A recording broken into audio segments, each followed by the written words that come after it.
ಕರ್ನಾಟಕ ಸರ್ಕಾರ ಕಾಲೇಜು ಶಿಕ್ಷಣ ಇಲಾಖೆಯ ಕಲಿಕಾ ನಿರ್ವಹಣಾ ವ್ಯವಸ್ಥೆಗೆ ನಿಮಗೆಲ್ಲರಿಗೂ ಸ್ವಾಗತ.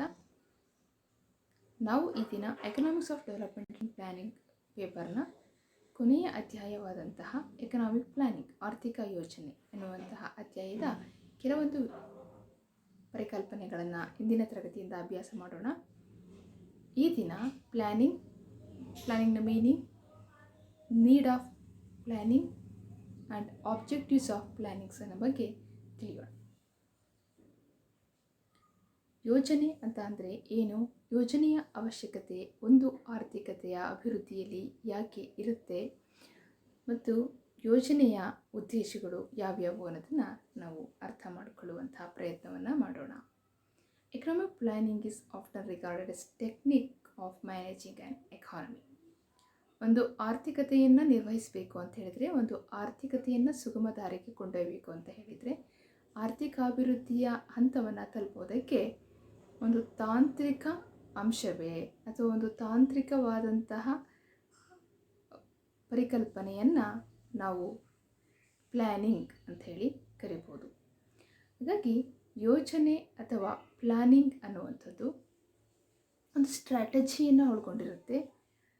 ರಿಸೋರ್ಸಿನ ಅಲೋಕೇಶನ್ಸನ್ನು ಹೇಗೆ ಮಾಡಬೇಕು ಅನ್ನೋ ವಿಚಾರವನ್ನು ಒಳಗೊಂಡಿರುತ್ತೆ. ಮಾರ್ಕೆಟ್ ಮತ್ತು ಸ್ಟೇಟನ್ನು ಒಟ್ಟಿಗೆ ಕೊಂಡೊಯ್ಯುವಂತಹ ಅಂಶಗಳನ್ನು ಅದು ರೂಪಿಸುತ್ತೆ. ಹೀಗೆ ಹಲವು ಸಂಗತಿಗಳನ್ನು ಒಳಗೊಂಡಿರುವ ಒಂದು ಸಿಸ್ಟಮನ್ನು ನಾವು ಪ್ಲ್ಯಾನಿಂಗ್ ಅಂತ ಹೇಳಿ ಕರಿಬೋದಾಗಿದೆ. ಹಾಗಾಗಿ ಪ್ಲ್ಯಾನಿಂಗ್ ಅನ್ನೋದಕ್ಕೆ ಒಂದು ವ್ಯಾಖ್ಯಾನವನ್ನು ನಾವು ನೋಡೋದಿದ್ರೆ, ಅಕಾರ್ಡಿಂಗ್ ಟು ಡಾಲ್ಟನ್ ಅನ್ನುವಂತಹ ಅರ್ಥಶಾಸ್ತ್ರಜ್ಞರು ಪ್ಲ್ಯಾನಿಂಗನ್ನು ಈ ಕೆಳಗಿನಂತೆ ವ್ಯಾಖ್ಯಾನಿಸಿದ್ದಾರೆ. Economic planning in the widest sense is the deliberate direction by persons in change of large resources of economic activity towards chosen ends. ಎಷ್ಟು ಸ್ಪಷ್ಟವಾಗಿ ಎಷ್ಟು ಚೆಂದ ವ್ಯಾಖ್ಯಾನವನ್ನು ಕೊಟ್ಟಿದ್ದಾರೆ ಅಂತ ಹೇಳಿದರೆ, ಆರ್ಥಿಕ ಯೋಜನೆ ಅನ್ನುವಂಥದ್ದು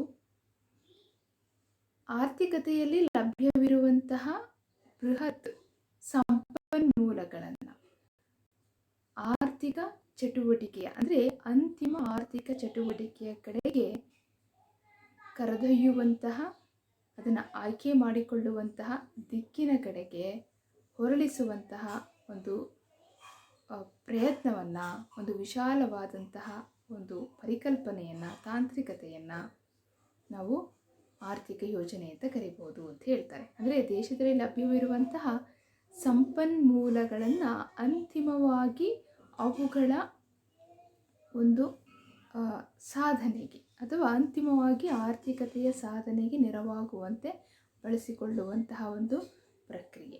ಅಂದರೆ ಆರ್ಥಿಕತೆಯ ಅಂತಿಮ ಗುರಿ ಏನಾಗಿರುತ್ತೆ ನಮಗೆಲ್ಲ ಗೊತ್ತಿರೋ ಹಾಗೆ, ಆರ್ಥಿಕ ಅಭಿವೃದ್ಧಿಯೇ ಆರ್ಥಿಕತೆಯ ಒಂದು ಅಂತಿಮ ಗುರಿ ಆಗಿರುತ್ತೆ. ಅದನ್ನೇ ಡಾಲ್ಟನ್ ಅವರು ಹೇಳುವಂಥದ್ದು. ಹಾಗಿದ್ರೆ ಪ್ಲ್ಯಾನಿಂಗ್ ಅನ್ನುವಂಥದ್ದು ಒಂದು ಆರ್ಥಿಕತೆಗೆ ಏಕೆ ಬೇಕು ಅನ್ನೋದನ್ನು ನೋಡ್ತಾ ಹೋಗೋಣ. ಸೊ ಪ್ಲ್ಯಾನಿಂಗ್ ಅನ್ನೋದು ಇದ್ದಾಗ ಮಾತ್ರ ನಾವು ಆರ್ಥಿಕತೆಯನ್ನು ಅಭಿವೃದ್ಧಿಯಡೆಗೆ ಕೊಂಡೊಯ್ಯೋದಕ್ಕೆ ಸಾಧ್ಯ. ಮತ್ತು ಆರ್ಥಿಕತೆಯ ಒಂದು ಸಂಪನ್ಮೂಲಗಳ ಗರಿಷ್ಠ ಬಳಕೆಯನ್ನು ಮಾಡ್ಕೊಳ್ಳೋದಕ್ಕೆ ಸಾಧ್ಯ. ಆರ್ಥಿಕತೆಗೆ ಒಂದು ದಿಕ್ಕು ದಶೆಯನ್ನು ನೀಡೋದಕ್ಕೆ ಸಾಧ್ಯ. ಇದನ್ನು ಒಂದು ರೀತಿಯ blue print of economic development ಅಂತೇಳಿ ಕರಿಬೋದು. ಪ್ಲ್ಯಾನಿಂಗ್ ಅನ್ನುವಂಥದ್ದು ಆರ್ಥಿಕ ಅಭಿವೃದ್ಧಿಗೆ ಮತ್ತು ಆರ್ಥಿಕತೆಯ ಪ್ರಗತಿಗೆ ಒಂದು ನೀಲನಕ್ಷೆ ಇದ್ದಂತೆ ಅಂಥೇಳಿ ನಾವು ಹೇಳ್ಬೋದು. ಸೊ ಒಂದೊಂದನೇ ನಾವು ನೀಡ್ ಆಫ್ ಪ್ಲ್ಯಾನಿಂಗನ್ನು ನೋಡ್ತಾ ಹೋದರೆ, to increase the rate of economic development, ಆರ್ಥಿಕ ಅಭಿವೃದ್ಧಿಯ ದರವನ್ನು ಹೆಚ್ಚಳ ಮಾಡುವುದಕ್ಕೆ ನಮಗೆ ಯೋಜನೆಯ ಅವಶ್ಯಕತೆ ಇರುತ್ತೆ. ಅಂದರೆ ನಮಗೆ ಅರ್ಥಶಾಸ್ತ್ರ ಅಂತ ಅಭ್ಯಾಸ ಮಾಡಲು ನಾವು ನೋಡ್ತೇವೆ. ಅರ್ಥಶಾಸ್ತ್ರ ಅಂತ ಹೇಳಿದ್ರೆ ವಿರಳತೆಯಿಂದ ಕೂಡಿರುವಂತಹ ಸಂಪನ್ಮೂಲಗಳನ್ನು ಹೇಗೆ ಬಳಸ್ಕೋಬೇಕು, ಅವುಗಳನ್ನು ಹೇಗೆ ಗಳಿಸ್ಕೋಬೇಕು ಅನ್ನುವಂತಹ ಒಂದು ಅಧ್ಯಯನ ಆಗಿರುತ್ತೆ. ಅಂದರೆ ವಿರಳತೆಯಿಂದ ಕೂಡಿದ ಸಂಪನ್ಮೂಲಗಳು ಜೊತೆಗೆ ಪರ್ಯಾಯ ಉಪಯೋಗಗಳನ್ನು ಹೊಂದಿವೆ. ಹಾಗಾಗಿ ಅವುಗಳ ಆದರ್ಶ ಬಳಕೆಯನ್ನು ಹೇಗೆ ಮಾಡಬೇಕು ಅನ್ನೋದೇ ಅರ್ಥಶಾಸ್ತ್ರದ ಅಧ್ಯಯನ ಅಂತ ನೋಡ್ತೀವಿ ನಾವು. ಇಂತಹ ಸಂಪನ್ಮೂಲಗಳ ಸಮರ್ಪಕ ಬಳಕೆಗೆ ಮತ್ತು ಇಂತಹ ಸಂಪನ್ಮೂಲಗಳ ಸಮರ್ಪಕ ಹಂಚಿಕೆಗೆ ನೆರವಾಗುವುದೇ ಪ್ಲ್ಯಾನಿಂಗ್. ಸೊ ಯಾವಾಗ ಸಂಪನ್ಮೂಲಗಳ ಸಮರ್ಪಕ ಬಳಕೆ ಹಂಚಿಕೆ ಸಾಧ್ಯವಾಗುತ್ತೋ ಆಗ ಆರ್ಥಿಕ ಅಭಿವೃದ್ಧಿಯ ದರವನ್ನು ಹೆಚ್ಚಳ ಮಾಡೋದಕ್ಕೆ ಸಾಧ್ಯ ಆಗುತ್ತೆ. ಹಾಗೆಯೇ to improve and strengthen market mechanism, ಮಾರುಕಟ್ಟೆಯ ತಂತ್ರವನ್ನು ಅಥವಾ ಮಾರುಕಟ್ಟೆ ವ್ಯವಸ್ಥೆಯನ್ನು ಉತ್ತೇಜಿಸುವುದಕ್ಕೆ ಮತ್ತು ಅದನ್ನು ಬಲಿಷ್ಠಗೊಳಿಸುವುದಕ್ಕೆ ಆರ್ಥಿಕ ಯೋಜನೆ ನೆರವನ್ನು ನೀಡುತ್ತೆ. ಆರ್ಥಿಕ ಯೋಜನೆ ಇದ್ದಾಗ ರಾಜ್ಯ ವಿಫಲತೆ ಅಥವಾ ಮಾರುಕಟ್ಟೆಯ ವಿಫಲತೆಗಳನ್ನು ಹೋಗಲಾಡಿಸ್ಕೋಬೋದು. ಮಾರುಕಟ್ಟೆ ವಿಫಲತೆ ಮತ್ತು ರಾಜ್ಯ ವಿಫಲತೆಯಿಂದ ಹೊರಗೆ ಬಂದರೆ ಆ ಸಮಸ್ಯೆಯಿಂದ ಆಗ ಆರ್ಥಿಕ ಅಭಿವೃದ್ಧಿಯ ಕಡೆಗೆ ಸಾಗುವುದಕ್ಕೆ ಸಾಧ್ಯ ಆಗುತ್ತೆ. ಯಾಕಂದರೆ ಮಾರುಕಟ್ಟೆ ಮತ್ತು ರಾಜ್ಯಗಳೆರಡು ಒಟ್ಟೊಟ್ಟಿಗೆ ಸಹಭಾಗಿತ್ವದಲ್ಲಿ ಚಲಿಸಿದಾಗ ಮಾತ್ರ ಆರ್ಥಿಕ ಅಭಿವೃದ್ಧಿಯನ್ನು ಆ ದೇಶ ಸಾಧಿಸುವುದಕ್ಕೆ ಸಾಧ್ಯ. ಹಾಗೆಯೇ ಟು ರಿಮೂವ್ ಅನ್ಎಂಪ್ಲಾಯ್ಮೆಂಟ್, ಅನಭಿವೃದ್ಧ ರಾಷ್ಟ್ರಗಳಲ್ಲಿ ಕಂಡುಬರುವಂತಹ ಒಂದು ಪ್ರಮುಖ ಸಮಸ್ಯೆ ನಿರುದ್ಯೋಗವನ್ನು ಹೋಗಲಾಡಿಸಬೇಕು ಅಂತ ಹೇಳಿದರೆ ಅದಕ್ಕೆ ಒಂದು ಸಮರ್ಪಕ ಯೋಜನೆ ಇರಬೇಕು. ಅಂತ ಹೇಳಿದರೆ ಉದ್ಯೋಗವನ್ನು ಸೃಷ್ಟಿ ಮಾಡುವಂತಹ ಆದಾಯದ ಮಟ್ಟವನ್ನು ಹೆಚ್ಚಿಸುವಂತಹ ನೀತಿಗಳನ್ನು ರೂಪಿಸಬೇಕು. ಅಂದರೆ ಲಭ್ಯವಿರುವ ಸಂಪನ್ಮೂಲಗಳ ಬಳಕೆ ಉದ್ಯೋಗವನ್ನು ಸೃಷ್ಟಿಸುವಂತಿರಬೇಕು, ನಿರುದ್ಯೋಗವನ್ನು ಹೋಗಲಾಡಿಸುವಂತಿರಬೇಕು. ಇಂತಹ ಒಂದು ನೀತಿಗಳನ್ನು ರೂಪಿಸಲಿಕ್ಕೆ ಯೋಜನೆಯ ಅಗತ್ಯತೆ ಇರುತ್ತೆ. ಹಾಗೆ balanced development of the economy, ಆರ್ಥಿಕತೆಯ ಅಭಿವೃದ್ಧಿ ಆದರೆ ಸಾಲಲ್ಲ, ಆರ್ಥಿಕತೆಯ ಅಭಿವೃದ್ಧಿ ಸಮತೋಲನದ ಅಭಿವೃದ್ಧಿಯಾಗಿರಬೇಕು. ಸಮತೋಲನದ ಅಭಿವೃದ್ಧಿಯನ್ನು ಸಾಧಿಸಬೇಕು ಅಂತ ಹೇಳಿದರೆ ಒಂದೇ ಸಮಯದಲ್ಲಿ ವಿವಿಧ ವಲಯಗಳ ಅಭಿವೃದ್ಧಿ ಒಟ್ಟಿಗೆ ಆಗುವಂತೆ ನೋಡಿಕೊಳ್ಬೇಕು. ಅಂದರೆ ಸಂತುಲಿತ ಬೆಳವಣಿಗೆಯನ್ನು ಕಾಯ್ದುಕೊಳ್ಬೇಕು.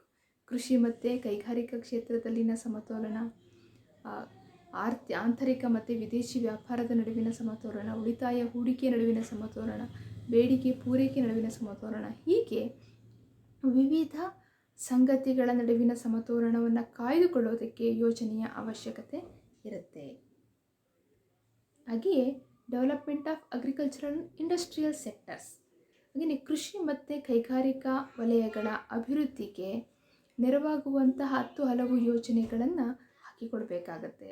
ಯೋಜನೆಗಳಿಲ್ಲದೆ, ದಿಕ್ಕುದಿಸೆ ಇಲ್ಲದೆ ಯಾವ ಒಂದು ವಲಯದ ಅಭಿವೃದ್ಧಿಯನ್ನು ಮಾಡೋದಕ್ಕೂ ಸಹ ಸಾಧ್ಯ ಆಗೋದಿಲ್ಲ. ಹಾಗಾಗಿ ಕೃಷಿ ಮತ್ತು ಕೈಗಾರಿಕಾ ವಲಯದ ಅಭಿವೃದ್ಧಿಗೆ ಯೋಜನೆಯ ಅವಶ್ಯಕತೆ ಇದೆ. ನಾವು ನೋಡ್ತೇವೆ ನಮ್ಮ ದೇಶದಲ್ಲಿ ಇದ್ದಂತಹ ಕೆಲವೊಂದು ಪಂಚವಾರ್ಷಿಕ ಯೋಜನೆಗಳಲ್ಲಿ ಪ್ರಾಥಮಿಕ ಪಂಚವಾರ್ಷಿಕ ಯೋಜನೆ ಕೃಷಿಗೆ ಹೆಚ್ಚಿನ ಒತ್ತನ್ನು ಕೊಟ್ಟಿದ್ದನ್ನು, ಹಾಗೆಯೇ ದ್ವಿತೀಯ ಪಂಚವಾರ್ಷಿಕ ಯೋಜನೆ ಕೈಗಾರಿಕೆಗೆ ಒತ್ತನ್ನು ಕೊಟ್ಟಿದ್ದನ್ನು ನಾವು ಗುರುತಿಸ್ತೇವೆ. ಅಂತೇಳಿದರೆ ಕೃಷಿ ಮತ್ತು ಕೈಗಾರಿಕಾ ಕ್ಷೇತ್ರಕ್ಕೆ ಅವುಗಳದ್ದೇ ಆದಂತಹ ವಿಭಿನ್ನತೆ ಇರುತ್ತೆ. ಅವುಗಳಿಗೆ ಆದಂತಹ ಮೂಲಭೂತ ಸೌಕರ್ಯಗಳ ಅವಶ್ಯಕತೆ ಇರುತ್ತೆ.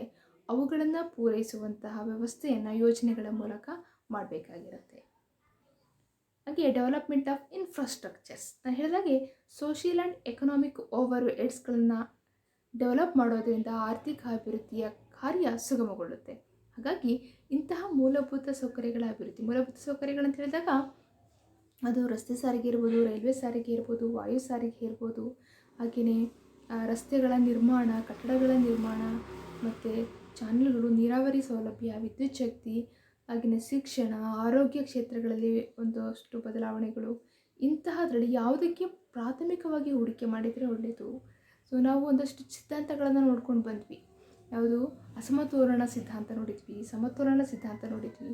ಅಸಮತೋಲನ ಸಿದ್ಧಾಂತದಲ್ಲಿ ನೇರ ಉತ್ಪನ್ನದಾಯಕ ಚಟುವಟಿಕೆಗಳ ಮೇಲೆ ಉಳಿತಾಯ ಮಾಡುವ ಮೂಲಕ ಮೂಲಭೂತ ಸೌಕರ್ಯಗಳನ್ನು ಅಭಿವೃದ್ಧಿ ಮಾಡಿಕೊಳ್ಳುವಂಥದ್ದು, ಅಥವಾ ಮೂಲಭೂತ ಸೌಕರ್ಯಗಳ ಮೇಲೆ ಹೂಡಿಕೆ ಮಾಡುವ ಮೂಲಕ ನೇರ ಉತ್ಪನ್ನದಾಯಕ ಚಟುವಟಿಕೆಗಳನ್ನು ಇನ್ಕ್ರೀಸ್ ಮಾಡುವಂಥದ್ದು. ಹೀಗೆ ಯಾವುದಕ್ಕೆ ಫಸ್ಟ್ ಹೂಡಿಕೆಯನ್ನು ಮಾಡಿದರೆ ಒಳ್ಳೆಯದು, ಯಾವುದರ ಮೂಲಕ ನಾವು ಅಭಿವೃದ್ಧಿಯನ್ನು ಸಾಧಿಸೋದಕ್ಕೆ ಸಾಧ್ಯ ಅನ್ನುವ ಅಂಶಗಳನ್ನು ಯೋಜನೆಗಳಿಂದ ಮಾತ್ರ ಪರಿಹರಿಸೋದಕ್ಕೆ ಸಾಧ್ಯ ಆಗುತ್ತೆ.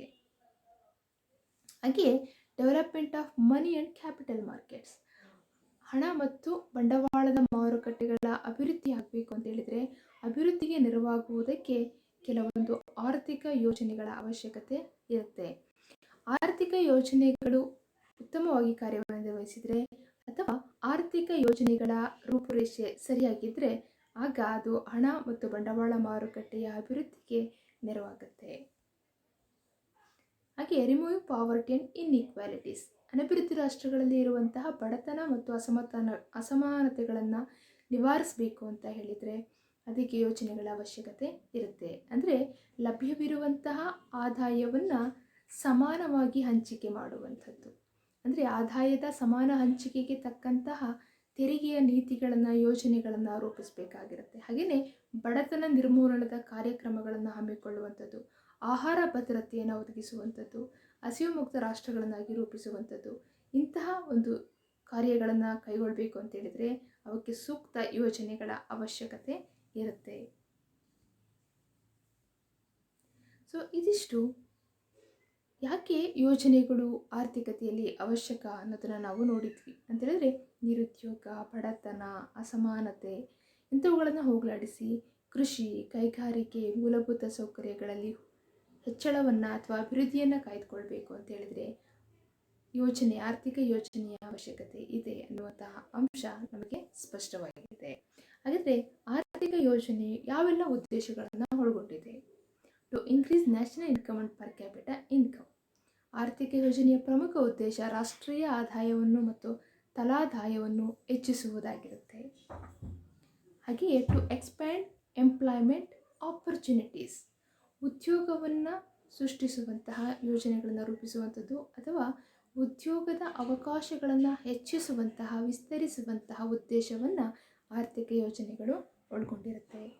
ಹಾಗೆಯೇ to reduce inequalities of income and wealth and concentration of economic power. ಆದಾಯದ ಅಸಮಾನತೆಗಳನ್ನು ಕಡಿಮೆ ಮಾಡುವಂಥದ್ದು, ಸಂಪತ್ತಿನ ಅಸಮಾನತೆಗಳನ್ನು ಕಡಿಮೆ ಮಾಡುವಂಥದ್ದು, ಹಾಗೆಯೇ ಒಂದೇ ಕಡೆ ಕೇಂದ್ರೀಕರಣವಾಗುವಂತಹ ಆರ್ಥಿಕ ಶಕ್ತಿಗಳ ಬಗ್ಗೆ ಗಮನವನ್ನು ವಹಿಸಿ ಅದನ್ನು ವಿಕೇಂದ್ರೀಕರಿಸುವಂತಹ ಕಾರ್ಯವನ್ನು ಆರ್ಥಿಕ ಯೋಜನೆಗಳು ಮಾಡ್ತವೆ. ಹಾಗೆಯೇ ಟು ರೈಸ್ ಅಗ್ರಿಕಲ್ಚರಲ್ ಪ್ರೊಡಕ್ಷನ್, ಕೃಷಿಯ ಉತ್ಪಾದಕತೆಯನ್ನು ಹೆಚ್ಚಿಸುವಂಥದ್ದು, ಅದರಲ್ಲೂ ಆಹಾರ ಉತ್ಪನ್ನಗಳ ಒಂದು ಪ್ರಮಾಣವನ್ನು ಹೆಚ್ಚಳ ಮಾಡುವ ಮೂಲಕ ದೇಶದಲ್ಲಿ ಇರುವಂತಹ ಹಸಿವಿನಂಥ ಒಂದು ಸಮಸ್ಯೆಯನ್ನು ಅಥವಾ ಆಹಾರದ ಸಮಸ್ಯೆಯನ್ನು ಹೋಗಲಾಡಿಸುವಂತಹ ಕಾರ್ಯವನ್ನು ಯೋಜನೆಗಳು ಮಾಡುವ ಉದ್ದೇಶವನ್ನು ಹೊಂದಿರ್ತವೆ. ಹಾಗೆ ಟು ಇಂಡಸ್ಟ್ರಿಯಲೈಸ್ ದ ಎಕಾನಮಿ, ಆರ್ಥಿಕತೆಯನ್ನು ಕೈಗಾರಿಕೀಕರಣಗೊಳಿಸುವಂತಹ ಉದ್ದೇಶವು ಆರ್ಥಿಕ ಯೋಜನೆಗಳಿಗೆ ಇರುತ್ತೆ. To achieve balanced regional development, to achieve self reliance. So ಪ್ರಾದೇಶಿಕ ಸಮತೋಲನ ಅಭಿವೃದ್ಧಿಗಳನ್ನು ಸಾಧಿಸುವಂಥದ್ದು, ಹಾಗೆಯೇ ಪ್ರಾದೇಶಿಕ ಸಮತೋಲನವನ್ನು, ಪ್ರಾದೇಶಿಕ ಒಂದು ಅಭಿವೃದ್ಧಿಯನ್ನು ಸಾಧಿಸುವ ಮೂಲಕ ಒಂದು ಸ್ವಯಂ ನಂಬಿಕೆಯನ್ನು ಅಥವಾ ಸ್ವಯಂ ನಿಷ್ಠೆಯನ್ನು ಮತ್ತು ಸ್ವಯಂ ಅಭಿವೃದ್ಧಿಯನ್ನು ಹೊಂದುವಂಥದ್ದು, ಅಂದರೆ ಸ್ವಾಭಿಮಾನವನ್ನು ಪ್ರಾದೇಶಿಕ ಮಟ್ಟದಲ್ಲಿ ಬೆಳೆಸುವಂತಹ ಉದ್ದೇಶಗಳನ್ನು ಯೋಜನೆಗಳು ಹೊಂದಿರುತ್ತೆ. ಸೊ ಇದಿಷ್ಟು ಯೋಜನೆ ಅಂತ ಅಂದರೆ ಏನು, ಯೋಜನೆಯ ಅವಶ್ಯಕತೆ ಏಕೆ ಇದೆ, ಯೋಜನೆಯ ಉದ್ದೇಶಗಳಾವುವು ಅನ್ನುವ ವಿಚಾರದಾಗಿತ್ತು. ಸೊ ಹೆಚ್ಚಿನ ಅಭ್ಯಾಸಕ್ಕೆ ಈ ಒಂದು ಪುಸ್ತಕಗಳನ್ನು ರೆಫರ್ ಮಾಡಿ. ಮುಂದಿನ ತರಗತಿಯಲ್ಲಿ ಮತ್ತಷ್ಟು ಯೋಜನೆಯ ವಿಷಯಗಳಿಗೆ ಭೇಟಿಯಾಗೋಣ. Thank you.